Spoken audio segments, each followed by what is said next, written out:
So the number one thing that pro archers do is they train a lot. So I have to talk about the elephant in the room to just get the video started, because if you think you're going to get really good at any skill pretty much without a lot of hard work and effort, then you're just deluded really. So yes, pro archers train a lot, but the key thing here is I know people that shoot 500, 600, 700 arrows a day. And I also know people that shoot maybe 100 to 200 arrows per day. And sometimes the people that shoot more arrows, 600 arrows a day, they don't improve. Whereas the ones that shoot just 100 or 150 arrows a day, they could be going to World Cups and shooting really high scores. And you think, how does that even work if hard work is that important? So there is a distinction here. Hard work is super important, but that brings us on to the second point. The second point is these pro archers, they're super focused. When they're training, and this is something that you need to do in your training too, when they're training, they're actually training. They're trying to achieve something very specific. They've got some sort of feedback in terms of whether they're, actually achieving this, and they're using that to tell them whether they're improving. For example, they're not just going to the range, shooting for a couple of hours and coming home. They're going there to work on maybe their bow shoulder line. They're going to use feedback from video, maybe a coach, maybe some overhead video, or maybe some scoring to see if they're working on their bow shoulder in the right way. So they're not just going to shoot a few arrows, they've got such a specific focus, and I can't say this enough, they're not just going to shoot with like a TV episode on in the background, or like a podcast playing, or a book. I know a lot of people who will train and they'll like have a TV episode on in the background. That's all very well and good, but that's not really the point. Like if you want to go to the range and just chill out and shoot, then that's, by all means, that's absolutely fine if that's what you enjoy doing. But if you want to improve and actually really get better, then this is where you actually need to really focus on something specific. You can't be distracted by external things like that. The third thing that pro archers all do is they absolutely nail the basics. And for example, a couple of these really common areas which people kind of overlook: strength, in terms of are you strong enough for your bow, or is your bow controlling you? And then the foundational areas of posture and stance, which if you watch this channel a lot, you're probably sick of me saying stance and posture all the time, but they really nail these basics because that is the foundation for everything. So this is something you can do too. When Korean archers, typically when they start archery, they have at least a 3-month period where they normally just use a band, or sometimes even no band. So when they're kids and they learn, they'll just be doing the movement, mimicking what they're trying to do, and their coaches will be showing them the right path of the movement. And what they're doing here is they're making sure that the archers, when they start, have the correct idea of what they need to do with their body before they're putting the weight of a band or a bow on, and it then distorts them into the wrong place.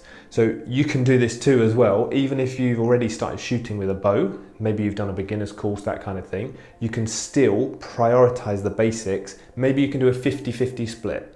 Maybe you can do 50% with a band and 50% with shooting. So for every 100 arrows you shoot, do 100 draw-ups with the band. And again, crucially, going back to the previous point, these 100 draw-ups with the band, they must be focused. They're not just drawing up and doing this and just going through the motions.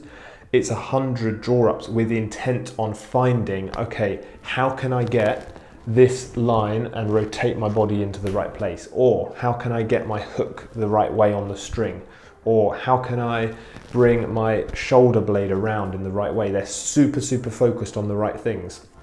Obviously, I understand in the example I gave, these young Korean archers, for that 3-month period, there's no pressure to shoot distance. And also they have the feedback from a coach there to tell them what they're doing right and wrong. Because obviously if you're just starting archery, then it's pretty hard to know what's right and wrong. But this is where it's really important to get some good feedback and learn from hopefully videos like this on YouTube. There are a ton of resources as well. But this is really, really important to nail the basics early on. Will save you years in the long run. And take it from me where, I spent far too long correcting bad technique, shooting far too high a poundage, and then kind of yo-yoing in my poundage to try and correct technique and then going backwards. Save yourself years of time and just do the right thing from the start and learn the basics properly. Now, before we move on to the next area, I want to mention two other points with this. You must focus on the important areas, and this is something that pro archers all do. They don't fret about the small details until the big bits have been done. So, like I said, stance and posture, that kind of thing. But crucially also areas which have dependencies. So what I mean by that is, you can try for years to work on your release. If you feel like your release is a bit outwards or something like that, you can try for years to work on your release, but the fact is your release is highly dependent on, for example, your alignment. If you can get into the right place here. If you're in the wrong place here and you're trying to release, it's still going to come outwards. It's going to be, you're kind of fighting an uphill battle. So when you're learning the technique, focus on the areas which have strong dependencies. So for example, stance and posture is one thing here. Your hook and your bow grip. If you don't have your hook correct, it's incredibly hard to get the correct draw. If you don't have your hand correct on the bow, it's incredibly hard to get your elbow and your shoulder in the right place. So focus on these things that have dependencies. A final one is the one I mentioned at the start, alignment. If you're trying to work on your expansion, but you feel like your expansion is not the same every time, or you feel like your draw length's not the same every time, or you can't get your release to be in the right direction, chances are you need to work on your alignment. So work on the areas which have dependencies first, and these are the really important areas. If you're not sure which areas to work on, I would say there's a question I like asking myself, and this is a question I speak to my archers that I coach a lot as well, and it's what one area is going to solve all the other areas. So if we're working on a number of different things, maybe bow hand in the grip and maybe elbow rotation, shoulder rotation or something like that, and the release, I'll say, okay, what one thing can help solve all of these things? A lot of the time, it's to do with strength, getting strong enough for your bow, or it's to do with posture, making sure everything's there, or sometimes it might be to do with shoulder patterning and the way you're moving your shoulder. So try and see and ask yourself this question, what one thing can I work on that's going to improve a lot of other areas kind of by default, if you like. So the fourth thing that pro archers all do, and this is maybe one of the most important, is they seek out honest, objective feedback, and they kind of leave their ego at the door. So, you know, this can come in many forms. Coaching, using video feedback, maybe video delay feedback, maybe following, hopefully, for example, this YouTube channel or something, but basically looking for some sort of guidance and feedback so that they know whether what they're doing is correct and leading them down the right path, or whether they need to revisit something. And it's super important, like I said, to, if you're in this example, you know, if you're looking for feedback from a coach, that kind of thing, super important to leave your ego at the door. If someone tells you, you know, if you're trying to get feedback from a coach and the coach says, your release is bad, like it's coming out, you need to do this better, there's no point getting all like upset or, you know, emotional about it and kind of letting that go to your ego, because that's just the fact. And I'm sure in this case, most coaches, 99% of coaches, they're telling you because they're trying to help you improve. They're not telling you to make you feel bad. So this is definitely a key area here, is leave your ego at the door, take the feedback, and maybe if it takes some time for you to digest it, that's fine. Take the feedback and then work from that. And obviously in this context, it's really important to be working with someone and getting feedback from someone that you trust and you know they're like a true expert in that field, and also that you've got a good relationship with them, obviously, if it's a coaching relationship. Now, before we move on to point number 5, I'd just like to take a minute to thank today's sponsor of this video, which is myself. So I don't know if you've seen yet, I've made some online courses for advanced and beginner archers. So if you haven't checked them out already, then what are you doing? Make sure you head over to courses.onlinearcheryacademy.com and check those courses out. There's literally everything covered there to take you right from never having shot before all the way up to world-class technique. And there's a cheeky little discount code in the comment section below. So number 5, pro archers are always failing.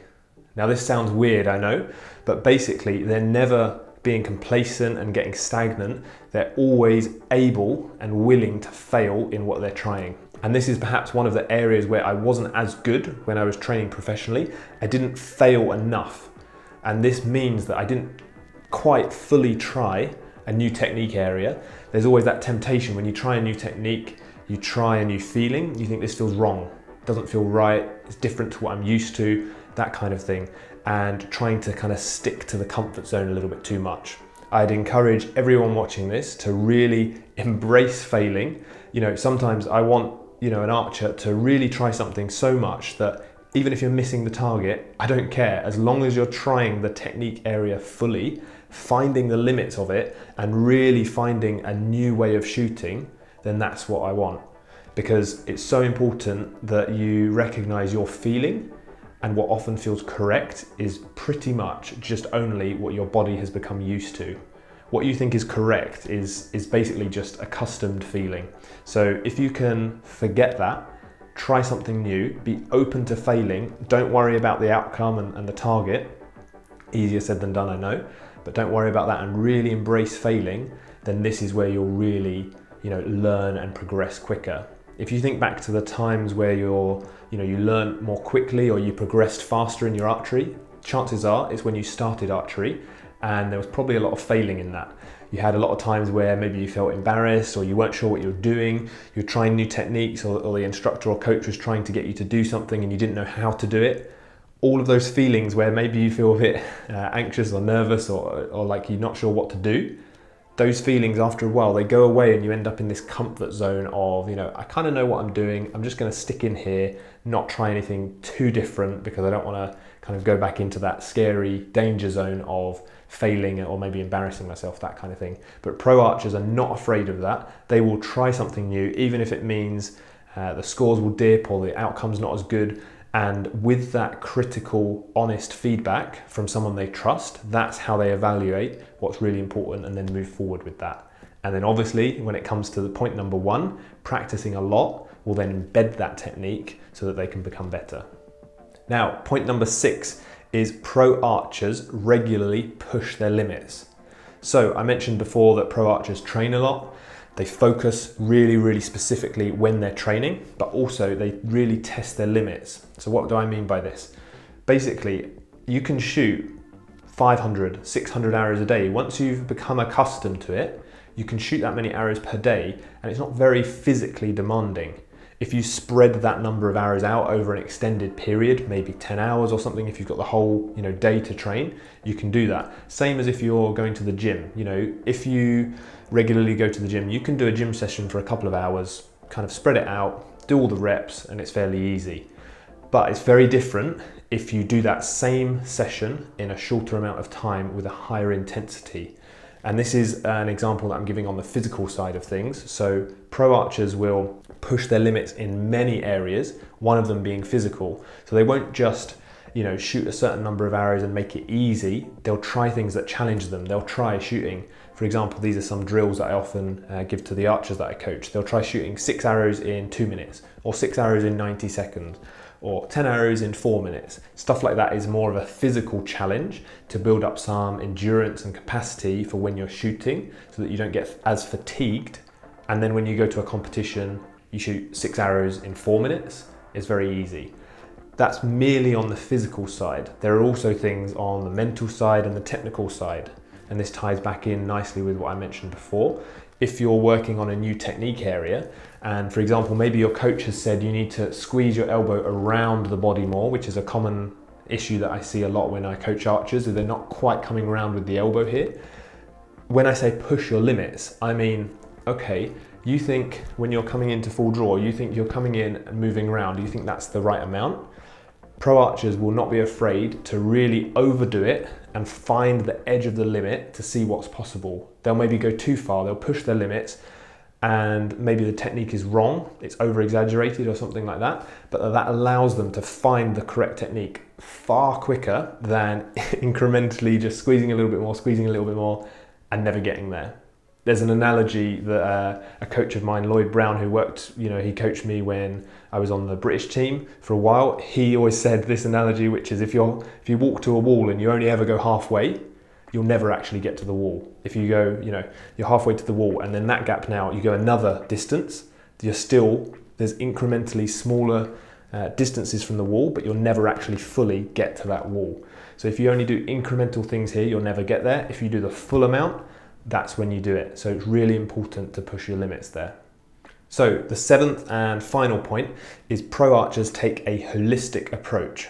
So they don't just look at archery as shooting arrows, they look at it in the overall context of everything bigger. So they look at how can I improve my archery from my nutrition, my training, going to the gym, my maybe prehab and rehab of my shoulders with stuff like that in terms of prehab exercises, maybe their sleep patterns, how they're recovering, if they've got enough rest. All of these things, they look at everything together to see how they can improve their archery. So obviously I know this doesn't apply to everyone if you're doing archery more for enjoyment or stuff like that, but you can still look at every area of your life and say, okay, what am I using archery for? Is it just for enjoyment? If that's the case, that's fine. But maybe I can make sure I'm getting enough sleep, and that way when I go to the club on the weekends, I'm a little bit more fresh, that kind of thing. So it's really, really great to look at this holistic approach and use all the tools that are available to you.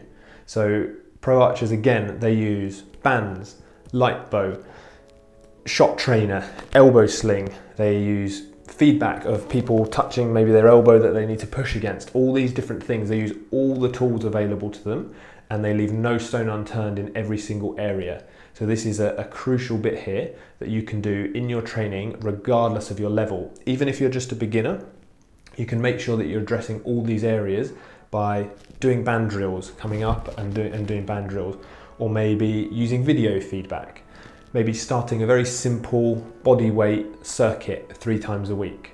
Making sure you've got a little bit of shoulder health, you know, internal rotations, external rotations, kind of shoulder health, prehab exercises, and there are loads of those on my website as well in terms of what exercises you can do. But taking that holistic approach, super, super important.